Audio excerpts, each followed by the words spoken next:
Mambo mpenzi mtazamaji na karibu kwa kipindi cha Kitimoto. Kitimoto ni kipindi ambacho huandaliwa kila siku ya Jumapili, ambapo tunahoji baadhi ya wanasiasa kutoka sehemu mbalimbali hapa nchini. Na huwa tunawaleta wanasiasa kueleza manifesto yao hapa, na ambapo hii leo katika studio yetu ya Maida Mwibrania tuko na mwanasiasa shupavu, mwanasiasa mkakamavu na mwanasiasa ambaye anajiamini kuwa anaenda kupita hizi kura ambazo zinakuja hivi karibuni. Na je, leo tuko na mwanasiasa mgani? Labda atueleze kwa majina, anaitwa nani? I'm Wycliffe Oloo.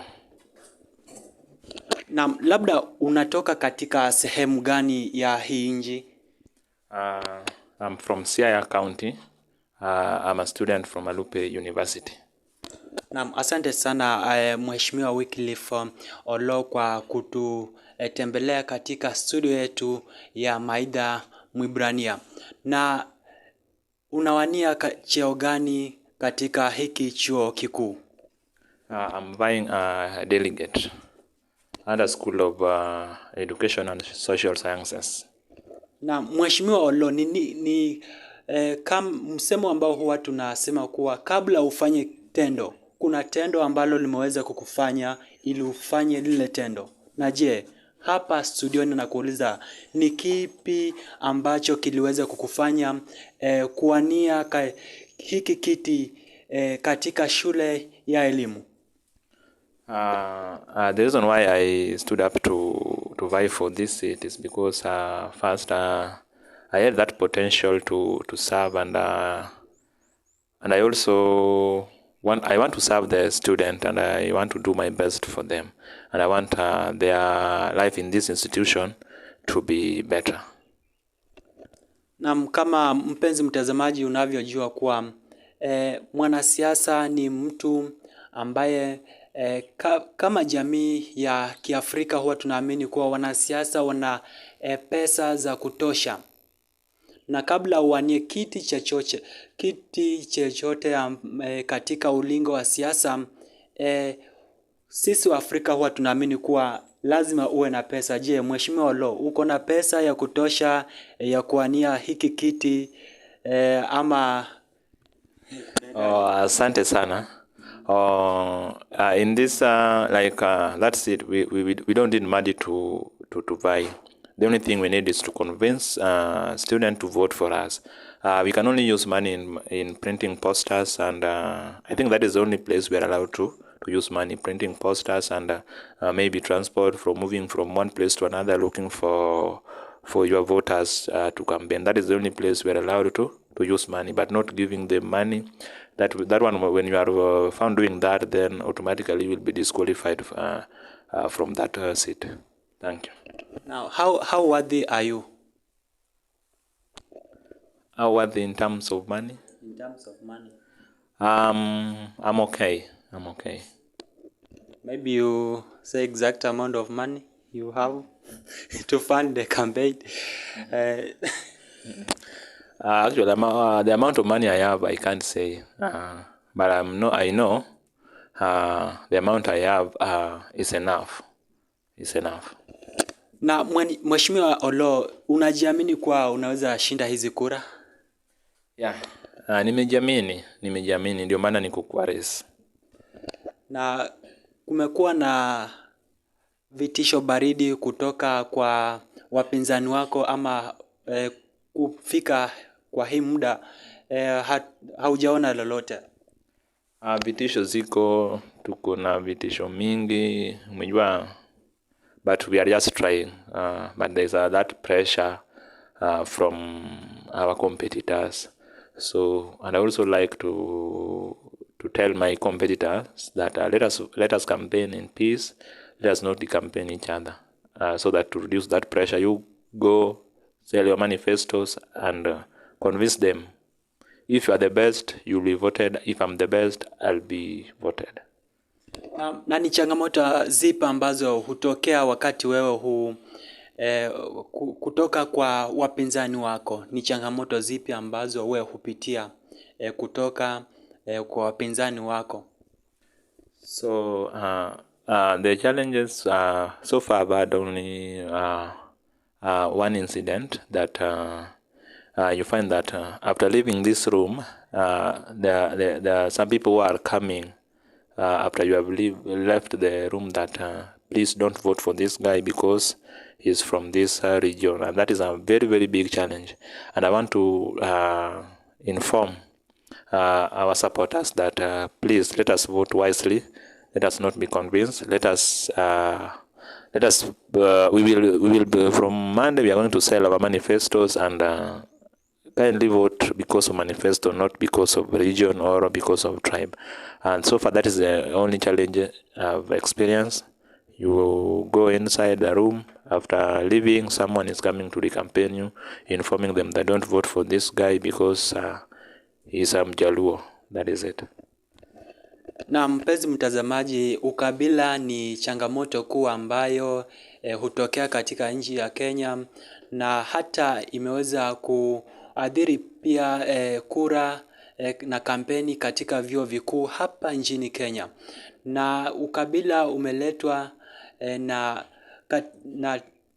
ukabila umetokea kwa sababu katika nchi ya Kenya tuna takriban makabila zaidi ya 40,000 hivi. Na je, ni changamoto zipi ambazo umeweza kuona katika hii sekta ya ukabila kuwa katika hii ukabila ambao inaweza tatuliwa aje? Jinsi tunaweza tatua hii ukabila,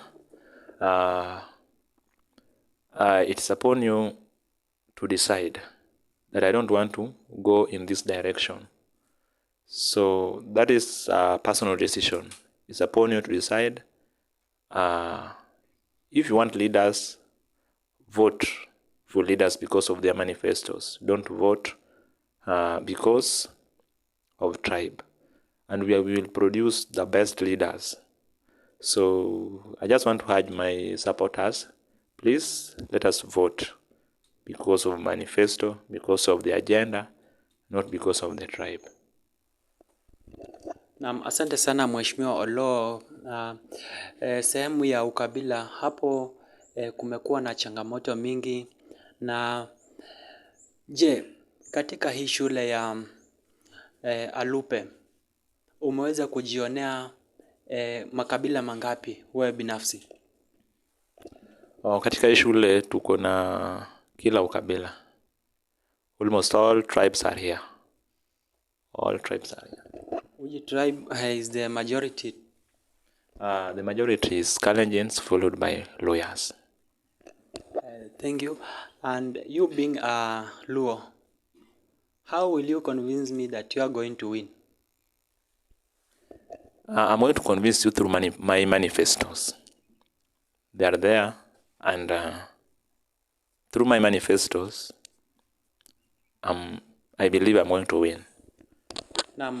Hapo kwa manifesto ni sehemu kuu ambayo tunaenda kuangazia hii leo na Mheshimiwa Oloo, na hiyo ndio imefanya aje katika televisheni yetu ya Maidha Mwibrania.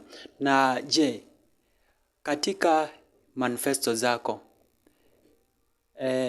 labda uweze kutueleza baadhi ya manifesto yako na utaweza utaweza kuambia aje wanafunzi wa hii chuo kikuu kuwa utaweza kutekeleza hiyo manifesto? In my manifesto, there are under 3 categories. So zangu ni maneno ni matatu. So number 1, niliziweka under category. Number 1 was under academics, then welfare, then co-curricular. Mheshimiwa ananiambia kuwa kuna mambo matatu: welfare, academics, welfare and co-curricular. Academic, welfare and co-curricular. Thank you Mheshimiwa. About academic, how are you going to assure us that you are going to improve the academic sector of this school?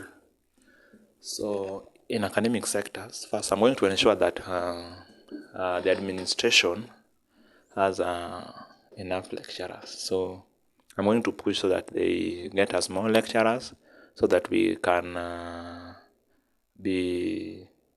attend all classes without missing, or we may attend some lecturers late because due to lack of lecturers. So when I'm elected, I'm going to ensure that we have enough lecturers. So then under education,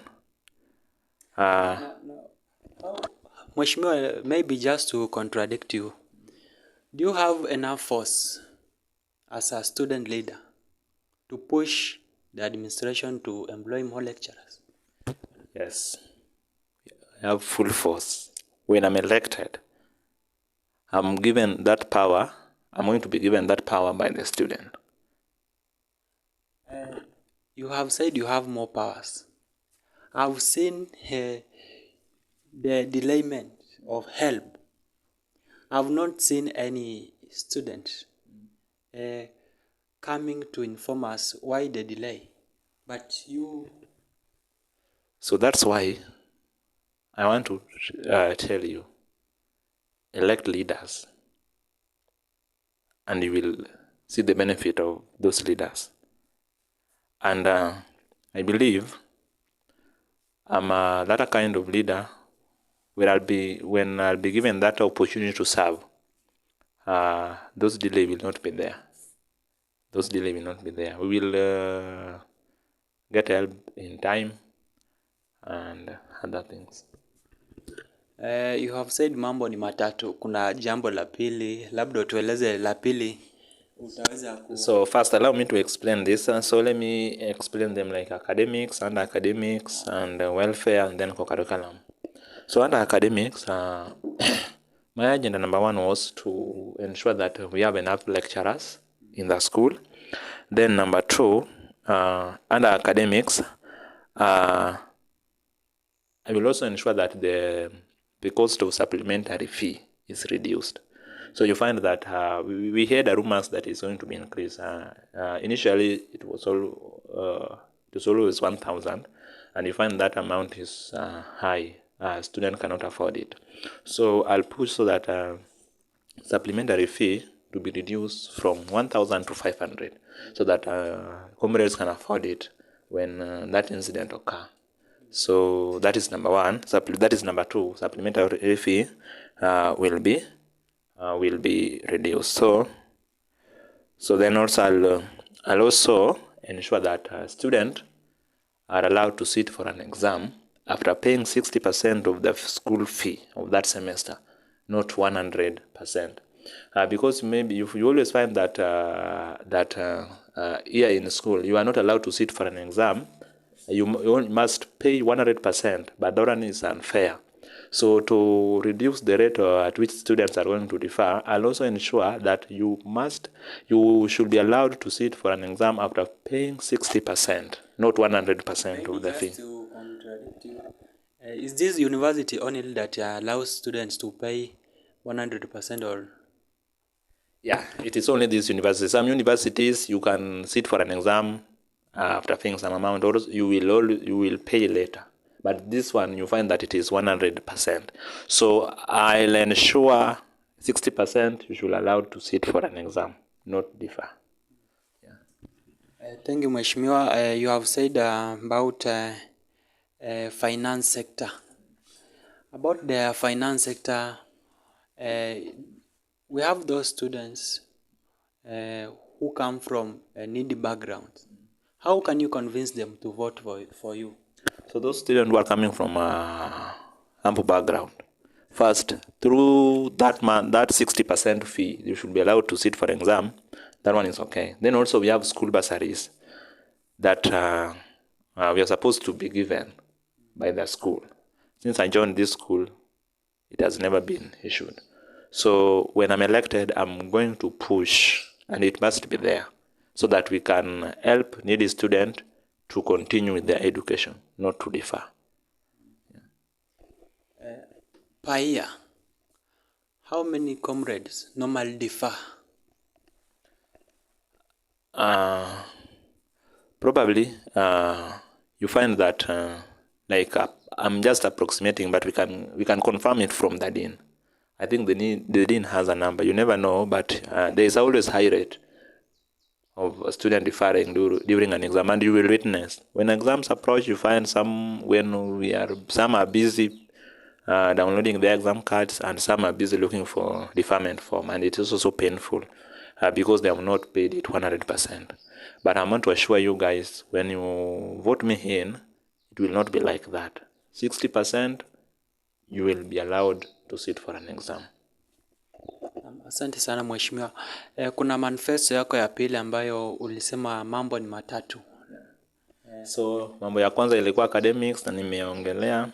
Mambo ya tatu ni welfare. So under welfare, I'll represent the voice of comrades. Any issue that has arise, I'll ensure nimepeleka mbele. Maybe just to contradict, how many issues have you seen that how wanafunzi ambao walipigiwa kura mwaka uliopita hawajapeleka mbele?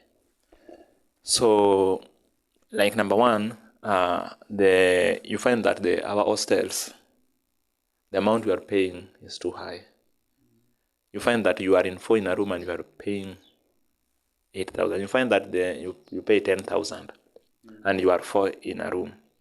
So I'll ensure that the hostels should be cheaper than rentals. So if you calculate, you will find that you will find a room which is almost 1,000. But if you compare them to hostel is expensive. So I'll ensure that we reduce the amount we are paying in every hostel. And I'll also ensure we have enough resources in hostels. These resources are clean water, tables, and chairs. You go to some hostels, you find only beds. What does that one mean? That one means that we are being encouraged to sleep but not to read. You find when you are doing mathematics, you need a table, you need a chair. You can't do maths in bed. I'll also ensure we have free Wi-Fi. Sometimes we need to attend online classes. We want free and strong Wi-Fi in hostels so that we can have our time to do research online. So when you vote me in, guys, these things can be done, and they will be done through leaders you are going to vote. So I'm that kind of leader that when you vote me in, I'm going to ensure that all those things are going to be done. So under welfare also, again, I'm going to... Maybe just to contradict, have you ever visited those hostels so far? Yeah, I've visited all those hostels. How many are them? So far there are almost 8. And yeah, maybe just mention a few. Yeah. So like we have Hems, Masiga, ACK, Beni, we have this priest, we have hormone, we have image, so they are there. So like some of them do not have tables, chairs, and I think that one is not fair. We need to have a conducive environment for learning. We didn't come here to sleep. So when you go in a room, you find beds. So what does that mean? Is you go sleep. Yeah. So we will ensure all those resources are there, and also I'll also ensure that the food in the mess is affordable for comrades. I understand the economy in Mbaya, but we need to reduce. As you compared it to other institutions, this one is too expensive. Whatever they're doing here is business, but we want to favor comrades. Yes. So we need to ensure that the food there is affordable for comrades, so that we can purchase food there. Yeah. Mtazamaji wanasema ngamia ni wawili ama farasi ni wawili. Na je, hapa mheshimiwa Oloo nakuuliza, who is your biggest competitor in this election? My biggest competitor so far I've been ground. Imagine we are there 13, we are going to be 11 people. but so far sijasikia yule anawika sana. Kuna jogoo waliweka lakini kwa bahati mbaya hawajakuweko kwa ballot. So but sasa venye tuko we are equal. So wacha campaign ianze. I think I'll come back after. You can also collect your data after few days after the election is on. Then we can able to tell who will be my that competitor who is giving me sleepless night.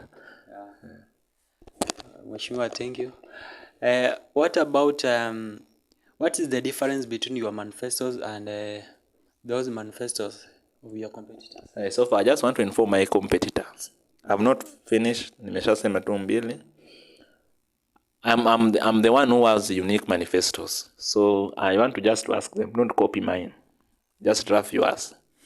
Mine is different with them. Mine is totally different with them. I think our viewers can tell. For those who have seen their posters. So, but if you look at mine, they are really going to favor comrades, and they are practical. It can be done. So we only want leaders who can stand firm and push it to be done. Mheshimiwa, umewahi patikana katika kosa lolote la shule? Hapana, sijawahi patikana. Na mbona haujawahi patikana? Kwa sababu sijawahi patikana. You must be disciplined every day. I'm always a disciplined guy. Yeah. Unajua nauliza hili swali kwa sababu unaweza kuwa haujawahi patikana kwa sababu haujawahi julikana katika hii shule kupigania maslahi ya wanafunzi. Umekuwa tu ukitulia huko, ukinyamaza.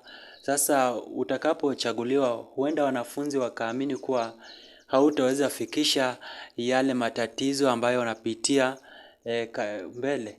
Utaweza kuogopa tu.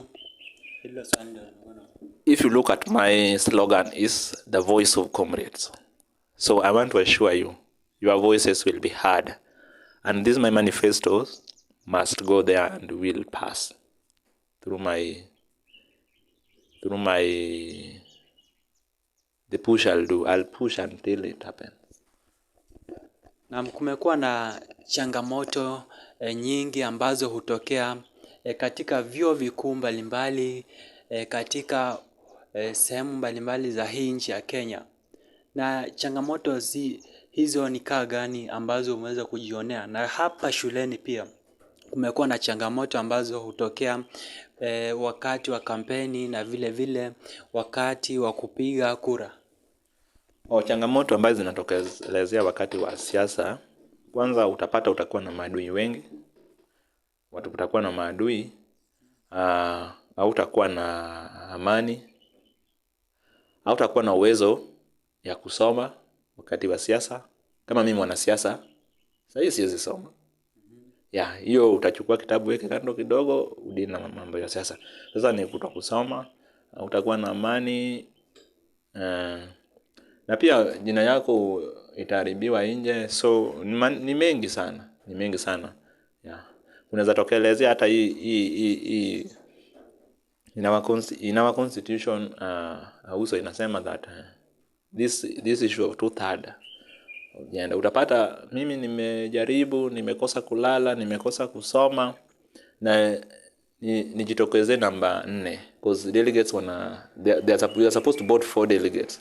So imagine in case I'm number 4, automatically I'll be, and there will be, and when I'm number 4 and there is no lady appearing at the top, kuna possibility mimi nitatolewa wa replace huyo mwanadada. So you'll find that one can be a very big challenge on you. You've sacrificed your time, umefanya vizuri, ukajitokezea wewe ni the best, then unatolewa kwa sababu ya constitution. So hizo ni changamoto. Naam, asante sana Mheshimiwa Oloo. Na tumetoka katika hiyo sehemu ya manifesto. Hili swali ni la tatu. Ulisema mambo ni matatu. Labda kabla tutoke katika manifesto zako, labda ueleze la mwisho. Ya tatu ni co-curricular. We need this school to support sports, new media need to be supported, and athletes. We want our school to be known with other things apart from academics. Are we good at athletes? Are we good at football? Are we good at dancing? Media must be there for us always. So when you vote me in, I'm going to fight for you guys. And I'm going to try my best so that we also have enough games kit, all requirements that all those department needs should be provided by the school.